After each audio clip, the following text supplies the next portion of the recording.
This is Christina Barr. You're watching Black Teen News.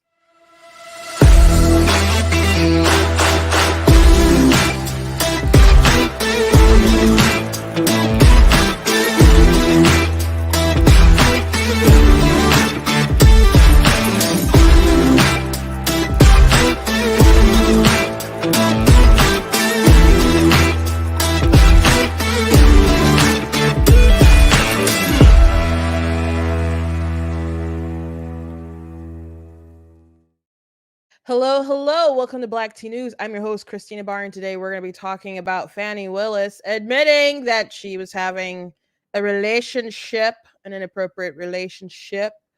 The prosecutor, which, based on the different stories and reports that we were talking about yesterday, we just read a report. Obviously, they were together.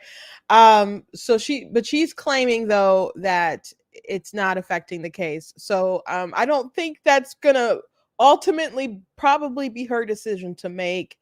So we'll see what happens. Because we did touch on some other allegations that funds are being used inappropriately, and she had got rid of a whistleblower and stuff. So now the GOP is subpoenaing documents to investigate that further. So she's going to have her hands full. And if she really, really wants this case to go through, and for her not to be a distraction going after Trump, she should step down and have someone else look after it or look over it, or at the very least, get rid of the boyfriend. But I don't think she's that kind of woman. It's gonna take one for the team. So we'll see how that kind of all dominoes and impacts Trump's case in Georgia.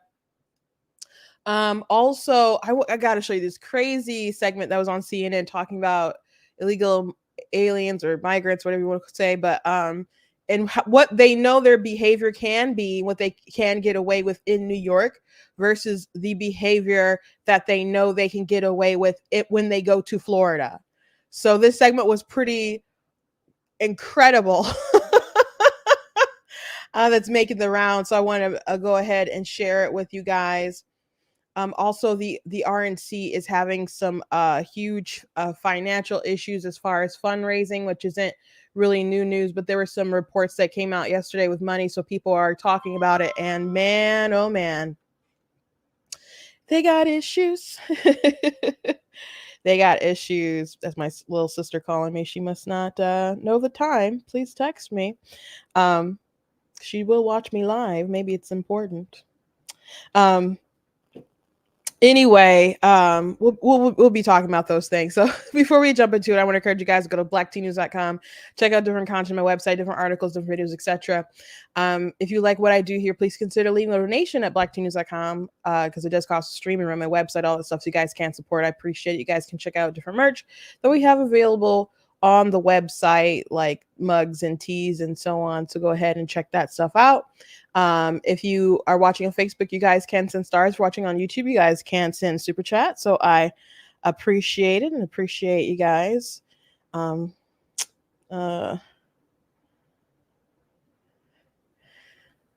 she just wanted to make sure I was feeling okay because apparently my nieces and nephews got some people sick. So nothing important. Maybe she just didn't realize the time. Oh, thank you very much. Already got a super chat coming in. Thank you very much.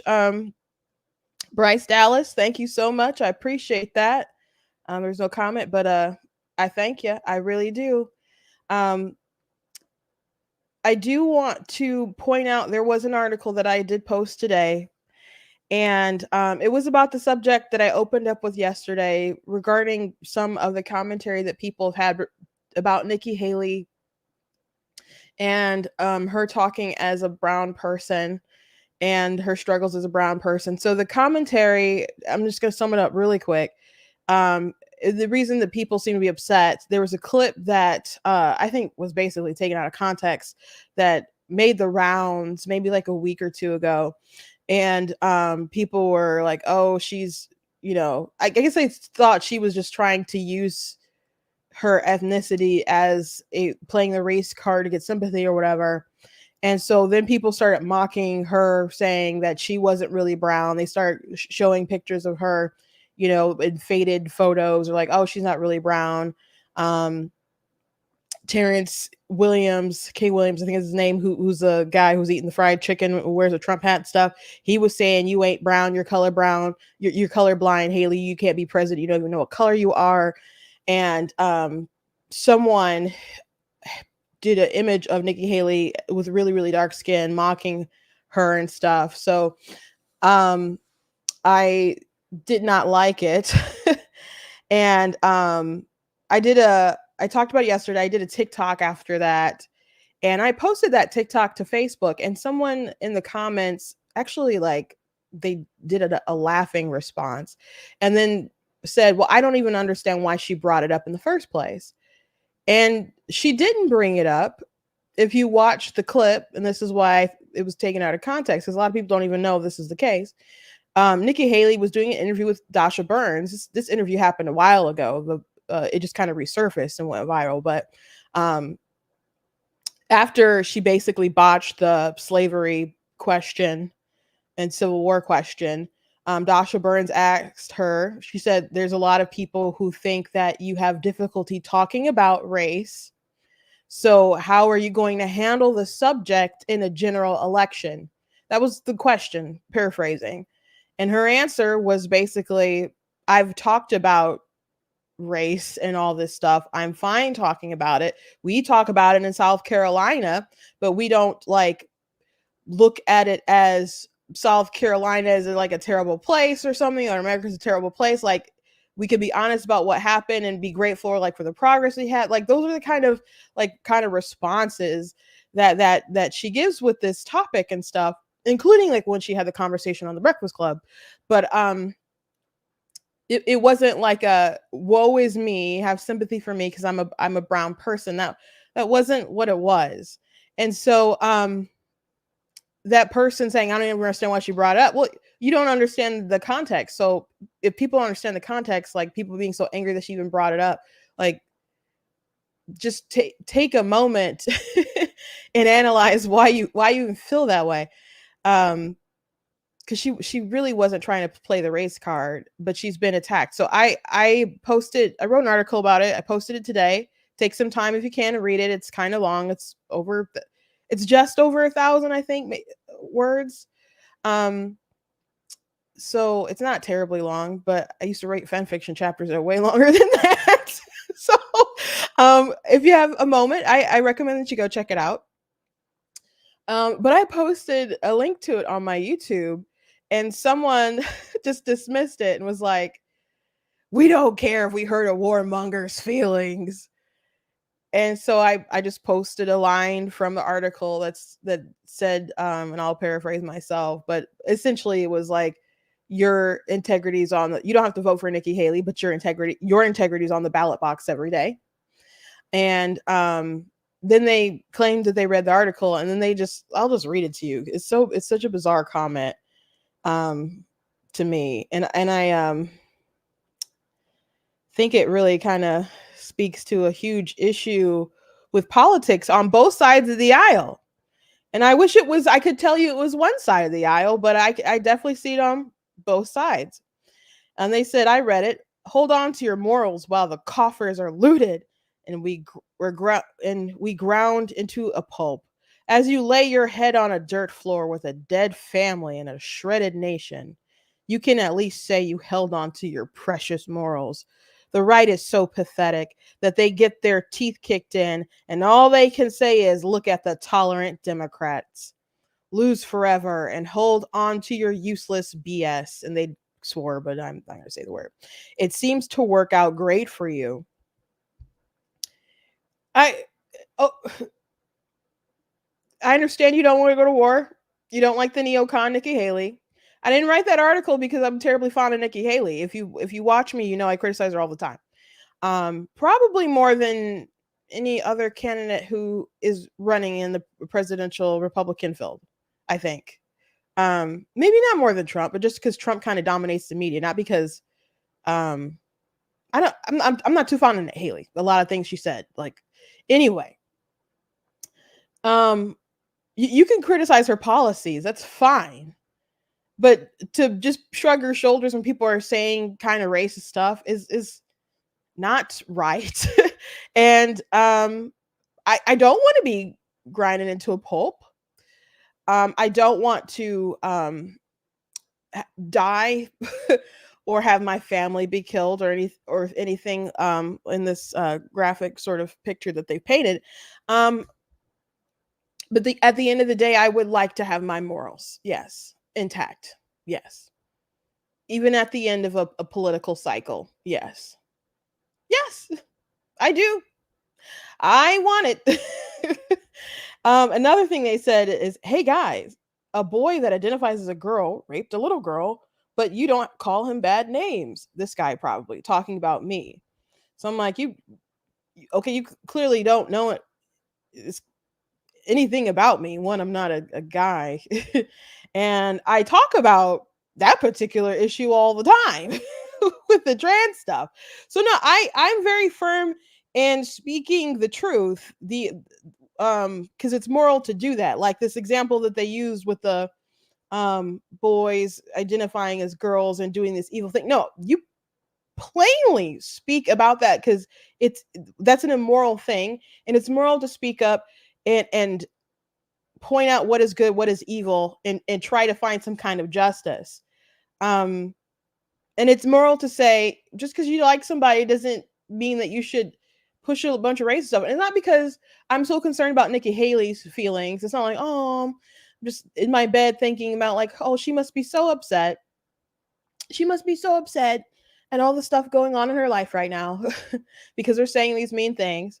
It's not really about my feelings. It's just I understand that the GOP has a problem and had a problem for a while, and a lot of people do think that our side is a bit mean, and not just mean for speaking the truth, but mean and even racist as well. And I like to be able to say, no, we're not racist. And then I see the crap about Nikki Haley, and I'm like, well, darn you. My issue is that you're questioning, you're compromising the integrity of the party, right? Of the right, of conservatives. I don't know. Many of these people who've said things do consider themselves to be Republican and conservative, etc. And I just would like you guys to knock it off. I would to please knock it off. Just because you don't like Nikki Haley doesn't give you permission to be immoral. It doesn't. Like, you can talk about her flip-flopping all day long. You can talk about her lying all day long. You can talk about her wanting to just pour money into Ukraine and all that stuff. You can do that all day long. But you don't have to go that other route, because I don't think that people would just do that for other folks that they like on the right who are lighter than Nikki Haley. And I use an example of, I have a sister who's more fair-skinned than Nikki Haley. And but that didn't stop people from calling her the N-word to her face, like maliciously, not like a girl you went crazy kind of. No. So anyway, I recommend that you guys check it out. And just, if you're one of those people who was kind of spreading that stuff around, I just ask that you be better and do better. So before I go into the Fani Willis stuff, I gotta show you guys this video from CNN. They're talking about illegal immigration, which I'm seeing different articles right now about, oh, well, we need to reconsider bail, the issues of bail and stuff, because of what happened with the illegal immigrants fighting the cops. And there's a lot of talk from Hochul, like, oh, that's fighting a cop, and oh, that's something that should get you deported, and oh, we'll look into that and stuff. But it should not take them going after cops or other people of who you deem importance before you're willing to do something. Like, so if they're attacking other folks on the street, other folks in stores when they're going around robbing, because they've already accumulated rap sheets and stuff. It, then you want to ignore it, but now it's a big scandal because they're going after cops. I like police. I call police, when I need them. I want them to be here there very quickly when I call. So I'm not saying this because like screw those police officers and no, I do, but are citizens, normal citizens, not important in your equation for who you're supposed to serve and protect? So anyway, let me play you guys this segment. It's pretty wild to me, very hilarious, so telling about the state of things. Because at the end of the day, red states are better than blue states, and the criminals know where they can do the crime. You don't touch our police officers. You don't touch anybody. Thank you, everybody. I mean, we're hearing a change when it comes to immigration in general from President Biden on down. To hear her talk about that, it is also directly related to the fact that these were police officers. Does that have any impact? Does that change anything? Well, it's so complicated because, you're a New Yorker. You move through the city every day, as I do. We see these people. We touch these people. They're out looking for work. They're delivering our food. They're at the gas stations and the car wash. These are people who came in waves, 170,000 probably to New York City. But within that group, this hardworking, throngs of people in search of hope and a better life, there is this 1%er, criminal element that looks at a different opportunity here. These individuals, I went over. I just do want to point out, if you enter the country illegally, you have committed a crime. So technically everyone is basically a criminal, but let's go. Over their rap sheets yesterday, multiple charges: grand larceny, robbery, attempted robbery, grand larceny. This particular crew operated on mopeds and scooters. They were doing organized retail theft. They were doing snatches on the street, iPhones, iPads, clothing, so on and so forth. One of them that they are still seeking has 10 charges on one day because he's part of a pattern that's been going on. And I'm looking at the dates that their arrest started, which is probably close to when they got here. They've only been here a couple of months. So what the detectives are telling me is they have crews here that operate in New York, do all their stealing, then go to Florida to spend the money and then come back. And I'm like, well, why don't they just stay and steal in Florida? And they said, because there you go to jail. Oh. Wow. Great reporting. Keep us posted on this. Oh, wow. Oh, look at that. So you might be thinking, in some of these places, after they're dropped off in these buses or whatever by Abbott, and they take them to Chicago or they take them to New York or whatever, you might be thinking, well, they don't have to stay there. Why don't they just like congregate other places or whatever? And you probably, why wouldn't you want to stay in a big, nice American city that you probably heard so much about? And if they're really, willing to give you kind of these resources and kick out their own to have you stay in the recreation center or whatever, then that's, or hotel, that's kind of nice. But could it be also that these people know that, like, I want to do some shady stuff? And if I go elsewhere, I'm not going to get away with it.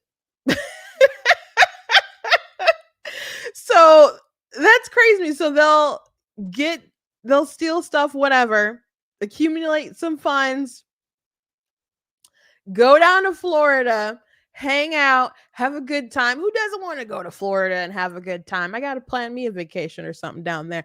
But when it's all said and done, they don't want to commit their crimes there in Florida because they know that they will face criminal penalties.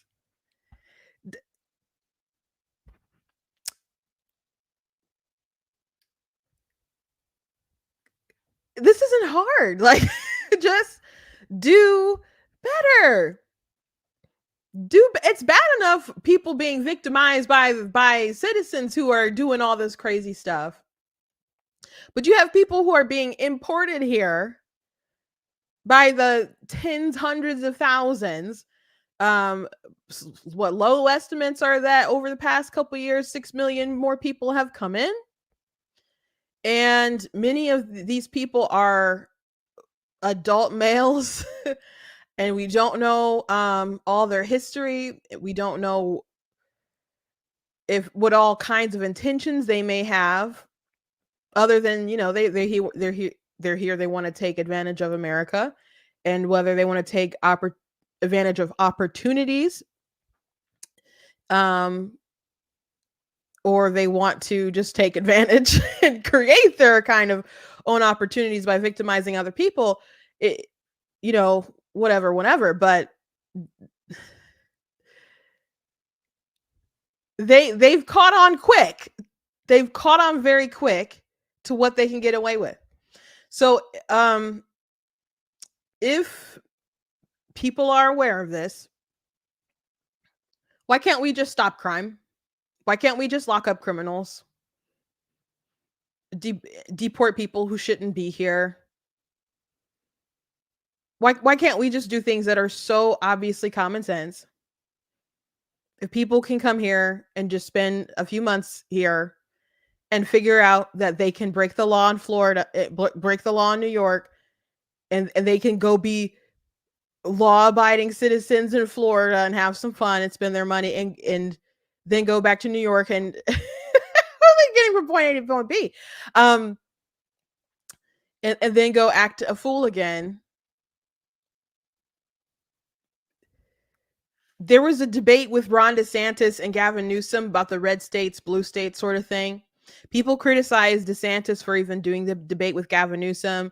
Gavin Newsom totally waiting in the wings to kind of be the president. I mean, he's so thirsty for it. Maybe he knows that he can't get it at this point, but he's really thirsty for that.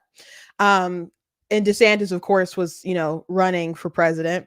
So yeah, he wanted to raise his name ID and all that other kind of stuff. But he did say, because Newsom started like going at him and even like dissing him for agreeing to take the debate, because he's just like, if you want to run for the president, why are you running against someone who's a governor? And I'm not running for president. And like, you know, he was undervaluing himself by even agreeing to that. But DeSantis was like, it's important to have this debate because there's a deep philosophical difference between like these red states and blue states, and how they handle education, and how they handle just liberty in general, how they handle crime. And people are voting with their feet. People have left California. People have left New York, especially after the crime is bad. That's one thing, but also the COVID policies are so terrible in California and also in New York. So people are leaving. People have left. People have left Michigan. Our lockdown was pretty ridiculous. And it seems like they're trying to lure people to come to Michigan for like, you can be really gay here. It's very bizarre. It's very strange. Actually, the other states, after Florida did the parental rights and education bill that everyone was calling Don't Say Gay, there were states that were like, we'll take you in, come here. And I'm like, that's such a small segment of the population to expect to just make up the difference of all these other people who are fleeing and want some kind of freedom. So why don't you ask yourself, like, really, why is there this massive exodus of people who don't want to be in these places like New York? That's a dream for so many people, to be there in the energy of the city, the sights, the culture, you know, to feel like you have to go. I mean, I'm sure there's plenty of people who don't, you know, the price of living there, all sorts of things you can name, but it's a cool place to visit. I don't think I'd ever want to. No, I know I wouldn't want to live there. Even if it was in a nice high rise apartment or something. There's just so many things I wouldn't want to deal with. But California is huge. Not every place is some kind of a poop map. poop emoji or something with homeless people sticking themselves with needles everywhere. I mean, there's some really nice places, and of course, it was nicer without all the the drug addicts on the street and stuff. But it's really gone down, and it's really hard to live there because of different policies. And man, Anna Kasparian, she like dog Gavin Newsom and just different crazy stuff going on in California. Some people think she's close to red pilling. I don't know about that, but she's just obviously not a crazy person. It can recognize the damage that crazy left-wing sort of ideology can cause. But as long as they believe their ideas are virtuous, they don't really care about results. Like what the data, might pan out. Oh, I'm sorry, not pan out, but bear out. They don't care about that. They don't care about like victims or whatever saying these bad things happened to me. I'm a victim of crime. We have to pack up our business, etc. They don't care about those things. They're just like, our ideas are virtuous because we have decided they are. And as long as we stick to our ideas, we are good. And we're just gonna double down. And there's people who have decided to double down on the crazy. And then there's people who are just like, I'm gonna pack up my stuff and go. But if you do pack up your stuff and go, please know that you have no business taking that crazy with you. Like you leave your crazy cat stuff like firmly in California or New York or wherever you're fleeing from. But don't bring it to Texas. Don't bring it to Florida. Don't bring it to Tennessee. Don't bring it to Georgia, wherever you guys are going. Don't do it. Don't make all these other places worse. There was a video that I saw on TikTok, super viral, of this woman, Black woman, complaining about Oakland, California, and how all this stuff is just, gone. All these businesses are leaving. And she's like, kind of acknowledged that the crime was the reason why these businesses are leaving. But at the same time, she was like, well, people steal when they don't have opportunities. And so it seemed kind of, I don't know, just circular dysfunction on her part. And there are people who were saying, oh, we know who are the racists in here. And she liked those comments or responded to those comments. I'm like, it doesn't matter how desperate some things get. Like, you don't have to just steal it, especially to the amount of theft that's going on in California. You don't have to. But that's why, like, she was complaining, like, the Walmart's gone, In-N-Out left, and just some of the stuff she named, like quick Google searches. It was like, okay, this place is leaving because of theft. This place is leaving because of theft. This place is leaving because of theft. And you'd have jobs if the businesses stayed, if people weren't stealing stuff. So there's that. And people just, I don't know, get in their minds that they can go ahead and steal stuff, and people will just claim insurance or whatever, and the companies will get that back or whatever. But it's just doesn't really work like that. They'll end up cutting their losses and just say, we have to go elsewhere. It's not worth being here and losing all this money. But also, people are concerned about the safety of their employees. So they can't even guarantee the safety of their employees while they're working. They might as well just go build up a shop elsewhere. But it seemed like they couldn't quite wrap their mind around of what's really causing the issue, because they wanted to pacify the issue, the people actually doing the actual crimes. So I don't know what y'all gonna do out there. I just pray my crazy state doesn't quite get that crazy. Hopefully Republicans can reclaim some seats. I know there's some big fundraising. The state party in Michigan is in ruins, but there's some other people trying to step in and save House seats and other stuff like that. So hopefully we will regain some power and be able to fight off some of the crazy that they're implementing. But anyway, Let's move on. So yesterday we were talking about Fani Willis. And today she was supposed to like say something, and she did. Spoiler alert, she was in a relationship with the case prosecutor, which we're aware of, I think, if we know anything about the case.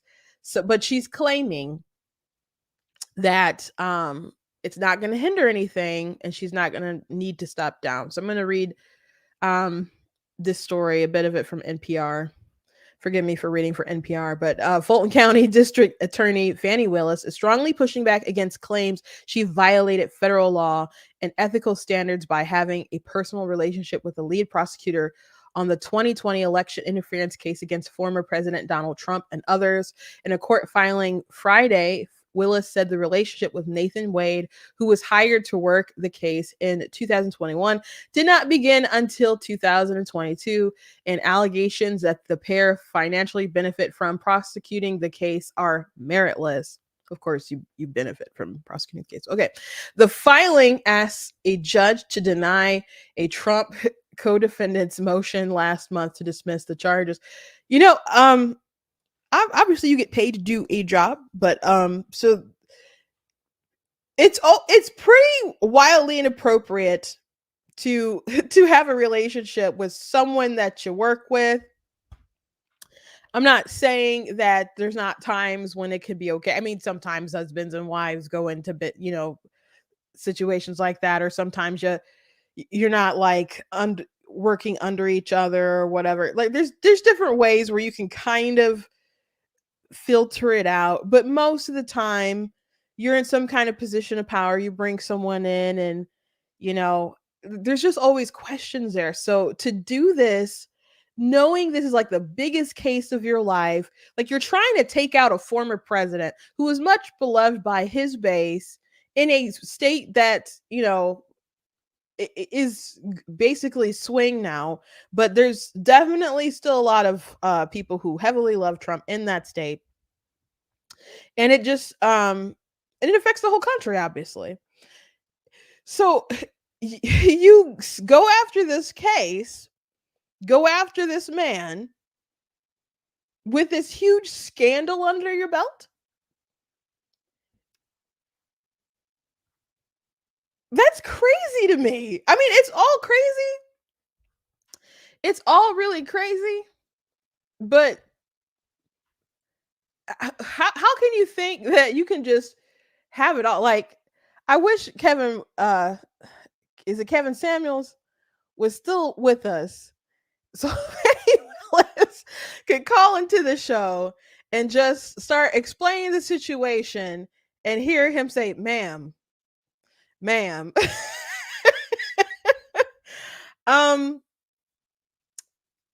Because this is nuts. To be absolutely clear, the personal relationship between Special Prosecutor Wade and District Attorney Willis has never involved direct or indirect financial benefit to District Attorney Willis. The filings reads, defendants have produced no evidence to suggest that there is any circumstance that would constitute a financial incentive on the District Attorney's part to pursue a conviction in the case through the appointment of a Special Prosecutor Wade, which, by the way, Willis has fundraised quite a bit over this. So you can make the argument that she didn't do all this with financial benefit, but to claim there's no financial benefit in any of this would be crazy. This is obviously the biggest thing that's going to happen with her career, unless she's using it as a launching point to do something bigger in her career. Like, I don't know, one day be vice president or be governor, or I don't know.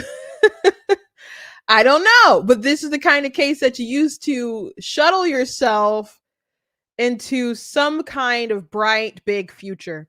According to the January 8th motion, Wade has been paid more than $600,000 since 2021 for his work on the case, which primarily included overseeing a months-long special purpose grand jury process behind closed doors that investigated the failed attempt to overturn Georgia's 2020 presidential results by Trump and his allies. The allegations of a romantic relationship between Willis and Wade were filed by former Trump campaign official Mike Roman as part of a motion to dismiss charges against him and remove the DA's office from any involvement with the case.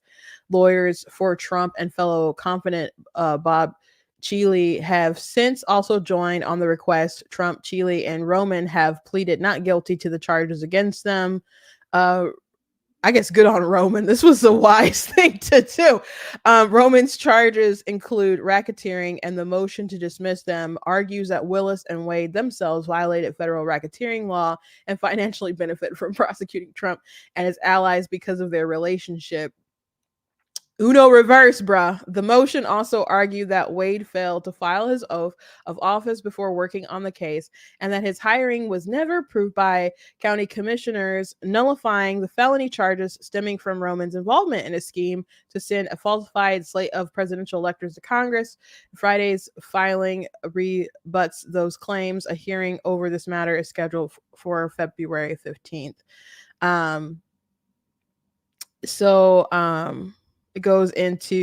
article goes into different evidence of flight logs and stuff of him paying for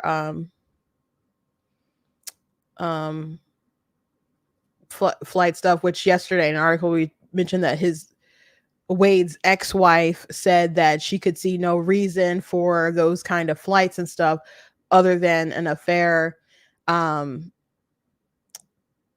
And then it just kind of goes on from there. So anyway, you guys, I'm gonna read the whole thing, but yeah, that's what's going on with the Willis stuff. If she steps aside, that could delay the case beyond August. I don't remember the exact date in August, but they wanted to do everything in August, and absolutely they want to do it before the election, I assume, because they want this man to be found, if not guilty by the election, to at least have all this information laid out so it will hinder his election bid. There's some people in Trump land who are like, oh, they just are so convinced that they don't want these cases to really go to trial. They don't want people to really see the evidence. And they're like, they don't really want this to go to, they're sabotaging the cases themselves, because if Trump gets up there and he can show the real evidence of the fraud, then they'll look stupid. No, I don't think that's happening at all. I think if this stuff goes to trial and they play different stuff that their lawyers said to Trump behind the scenes, or different advisors said, and how they thought that he should have just conceded. Of course, he had other lawyers that told him other kind of legal theories and stuff that he could do. And Trump will just say, well, I didn't respect those lawyers. I obviously didn't listen to, but I think there's information that could come out. And I'm not saying that it would constitute as some kind of illegal thing happening where he should be charged and go to jail forever. That's not what I'm saying. But I think there's some conduct that they will lay in front of the courtroom that could damage Trump in the general election. And I think that's obviously the purpose of them wanting to do it so early. So if it could delay the trial, I don't think that there's going to be a big push from Democrats or whoever for her to step aside. I don't think Fani Willis will want to step aside because I think she clearly would want it to be done in a timely manner. I think she clearly wants to do it herself. I think she sees it as a great stepping stone. Again, she's raised money from this. She has a lot of name ID from this. And if she successfully wins this thing, it's going to really explode her career, I would say. And there's no telling where she all wants to go. I don't understand, though, people like this getting caught up in these sorts of scandals, though, with the prosecutor here. But shady people who do shady things just think that they're just greedy. They're just greedy and they think that they can have it all, I guess. They think that they can have it all and they think that they can ultimately get away with stuff. But I guess that's just so much of our society. I saw a video yesterday of a man talking about how he worked for a technology company and the kind of technology that he was like part of the recruiting process. And so the particular kind of job they had open was for a technology that had only been out for like 2 years. And so when he was like listing the requirements for the job, his like upper people were like, okay, we want there to be like 5 to 10 years experience or something. And he's like, okay, respectfully, that doesn't really make sense. I think the most we could ask for is like 2 years with this technology because it hasn't been out that long. And they're like, yeah, but if you have unrealistic expectations for people on these job applications, there's going to be people who are willing to say whatever they need to in order to advance. And basically, they wanted someone who was willing to do whatever it took because they believed it showed initiative. That for the job. And I heard that and my mouth dropped because I'm like, I'm a driven person. I just still am a moral person, and I wouldn't want to lie, and I want to respect your time too. So like I know people kind of like fudge a bit, on their on their resumes or fluff it a bit, but they want people to straight up lie about years of experience in something like that. So it's a lie that if someone answered yes, I meet the requirements on here, then they would know that they weren't being honest, but they just saw that as a good, as a trait that they were looking for someone who was willing to lie to get into the position. So I people that just kind of rocked my world last night. Like people really see it as a virtue to be dishonest and do whatever they need to get ahead. So I was reminded of that because I'm just like, this woman is doing this crazy thing. Someone said that makes zero sense about the job application. I don't get it. But some people are kind of cutthroat and they don't care how people get ahead as long as someone's willing to fight to get ahead. But you know what? Don't get mad at me. But I had a conversation with Matt Gaetz once. He came to Michigan for our Mackinac conference, not this last one that happened, but the one before. And so he was talking about Donald Trump and his kind of style of leadership. And Trump likes people to fight and scratch and claw and lie and undercut each other for his approval. And he crosses his arms. He's like, yeah, it's a really interesting style. And I'm just like, well, that kind of explains a lot.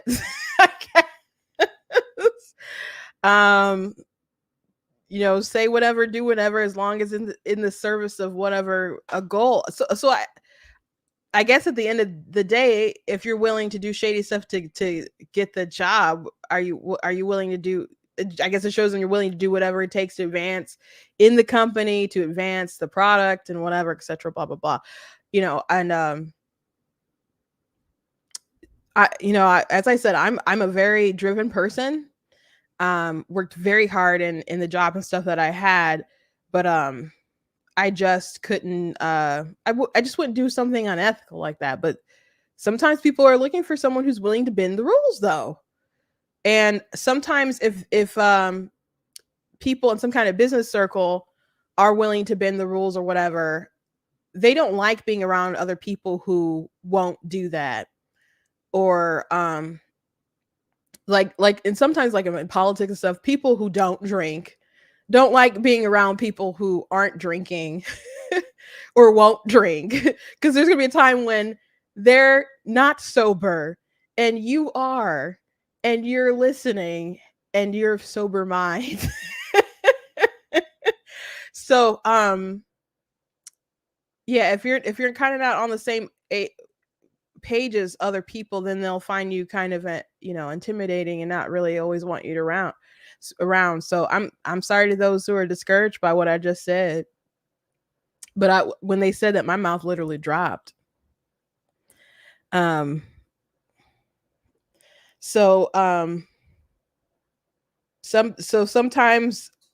in the case of like Fani Willis, maybe it's just corruption just breeds corruption, and that's just how you sometimes get ahead. So you have that kind of environment of dysfunction, and that's what people expect. If you do something wrong, you just expect everyone to be silent and okay about it. But I guess Roman said, if you go take me down, I'm gonna take you down with me, woman.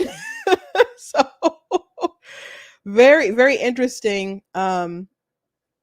Very, very, very interesting case. But last thing I want to mention about it is that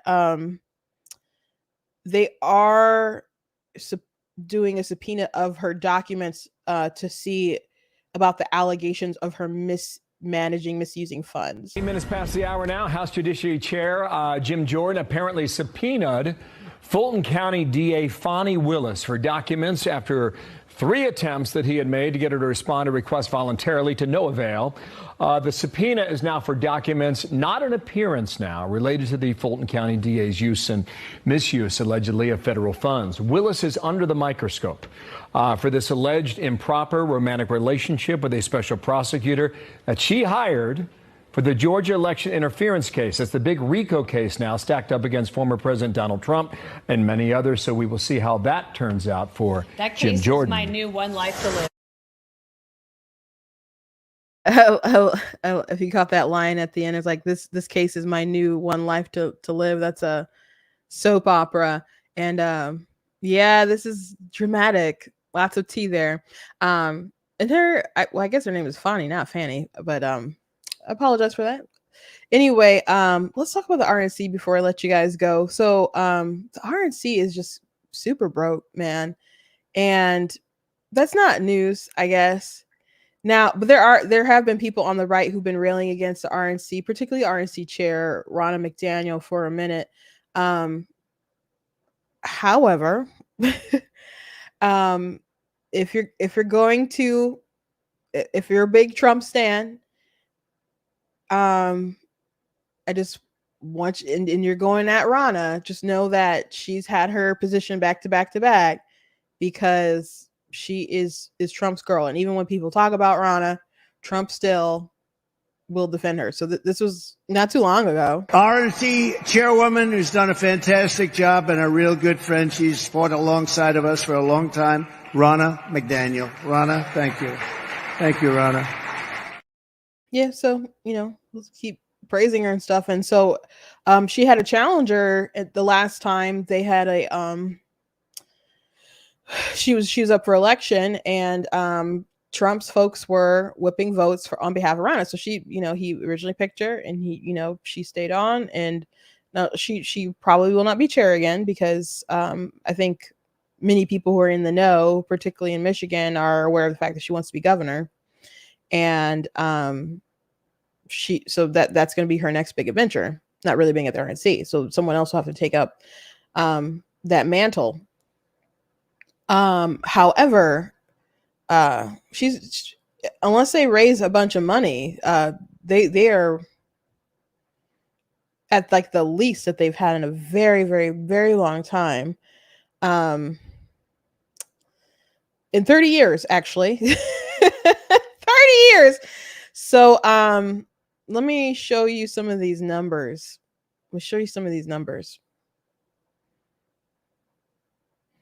So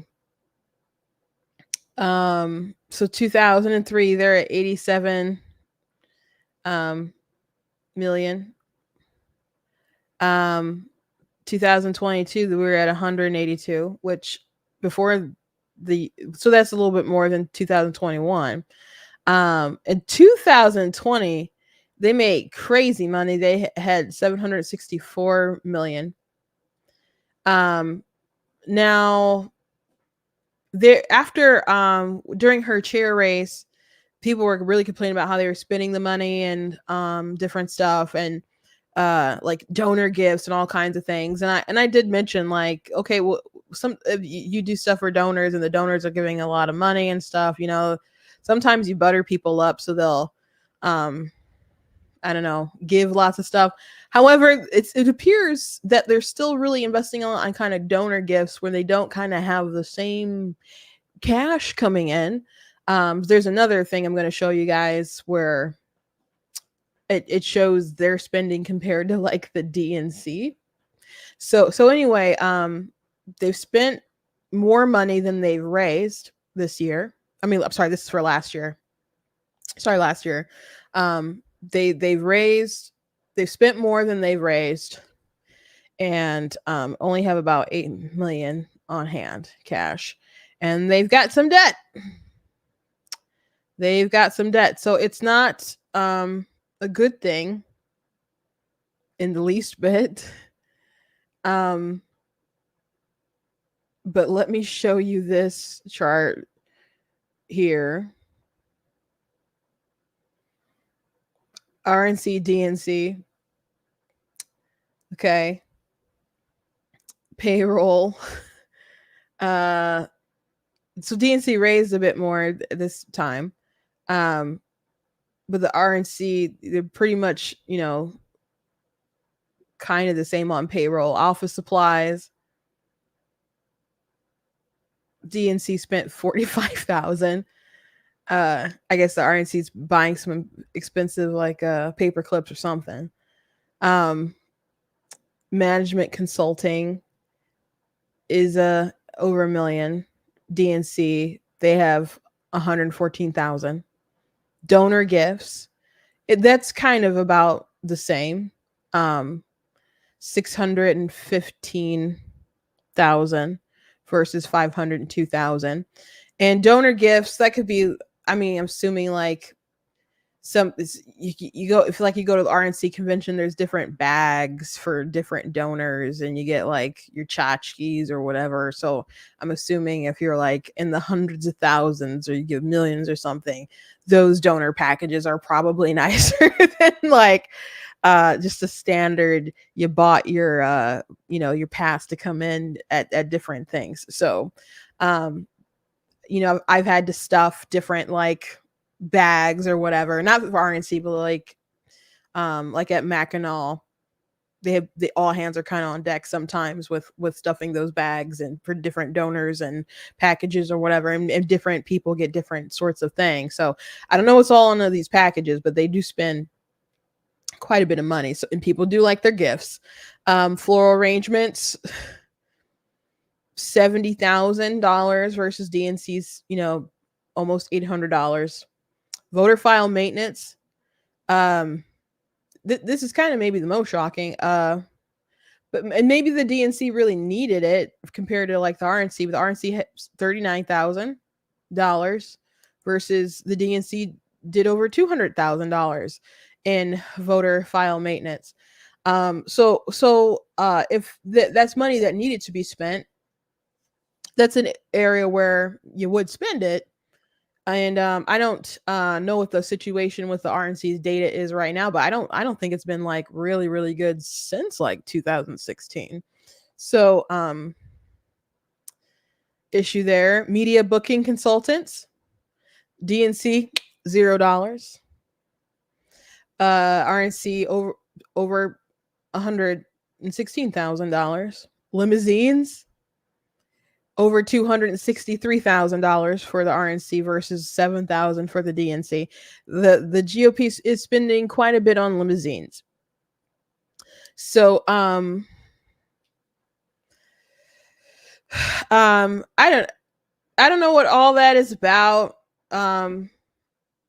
Maybe there's too many people with an inflated egos, kind of like the culture, and think that they are the celebrity and they spend too much money on, I don't know, bringing in particular talent and uh whatever. But that, if you don't have a lot of money, and it's the most important thing is obviously hiring competent staff who's going to work, do the work, get people elected, then that's what you need to spend the money on.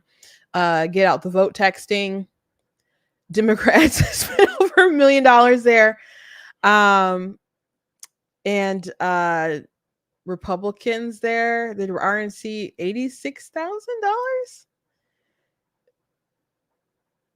Democrats love that text and stuff, man. I don't love the getting texts. They seem like I can avoid you calling me, but this is really gross that you're texting me. But somebody, I guess they do it for some reason. And then transfers to state parties, 13,000. Oh, that starts 13 million versus 23 million. So some pretty big differences there. Pretty big differences from there. The office supplies cracks me up. So, what does that mean, man? What does that mean? So, I guess it would mean that the infrastructure there for the RNC is not entirely dependable right now. It doesn't mean there's not other infrastructure. There's different, there's a organizations to get governors elected and senators and in the House and so on. And then there's statewide, stuff that, raise money to be able to elect the people in the state legislatures and other stuff like that. So there's other organizations that I haven't combed through their books or anything, but I assume are raising more and kind of have a better competent handle on those finances, etc. So the RNC, this is a problem. It's not the end of the world, but they are definitely going to need some different leadership, right? But you don't have to worry about that because Rana's not going to run again. She's going to come to Michigan to try to be the governor. That's not a secret. She hasn't announced it, but I'd be surprised if she didn't. Let's just put it that way. Everybody in the know knows that's being planned. So I think largely that's where her mind is at, if we're just gonna be honest. But why are people not giving to the RNC? Well, I think a lot of people don't have great confidence in the RNC. I think people don't have the greatest confidence in Rana. People are discouraged by constant losses. People didn't appreciate the sorts of reports that were coming out on like how she spent the money. So they don't want their money to go into bad places. They want to make sure it's going to good places. It could be whatever her relationship with the donors are. There's all sorts of things at play that could be going on, and then money just could be sucked up in different places. People, there's people giving large donations to Nikki Haley. There's people giving large donations to Trump, and Trump is using a big chunk of that money on his legal bills. So, but people are giving to him, but we're being totally outraised by Biden though. So that's concerning, especially because a lot of money will go to legal bills. So, if you are running for office, if you have any plans for that, you better kind of know how to self-fund yourself or fundraise yourself, and get creative in case you can't raise a ton of money for different kind of marketing and hitting the pavement and putting that personal touch on you communicating with the voters. If you can't communicate and compete with nonstop ads, on mobile phones and on TV, the best thing you can do is knock on someone's door and talk to them. And a lot of people try to use money to get around actual face-to-face engagement, and people do appreciate face-to-face engagement because you can get a mailer and people's informed by the mailer or whatever. But if you come to the door, people will remember that. People will respect that. And it was incredible, like, doing when I had to do it myself, and people were just like, all this time, no one's ever knocked at my door. I've never met a candidate. And it's an interesting experience for people, and it's an interesting experience for being a candidate doing that stuff. So it's not my favorite thing, but not because I don't appreciate voters or folks or whatever, but I'm just, believe it or not, I'm extraordinarily introverted. So it is possible to win. Donate to candidates that you really like, that will work hard and will respect your dollar and will use their time to really try to win. Sometimes people are in races and it's not to win. Or sometimes people are in races and they do kind of the bare minimum, expecting that they will have it in the bag. Like, you don't want to feel like you invested in someone who didn't give it their all. So try to find and pick candidates that will respect your dollar. So because there's like less to go around these days, right? Or the dollar doesn't go as far as it used to. So really investigate who you're fighting for and voting for and support them. I do think there's need of the RNC. I do see the benefit to it as an organization, but I thought there was always going to be issues as it really began to marry the Trump campaign, after he was the president, because Trump himself kind of never had a great ground sort of organization. So I thought the more they would kind of grow together, that it would kind of weaken the RNC, and it has. So it should just still been like, we are this group, we support all these candidates, and we're still separate. And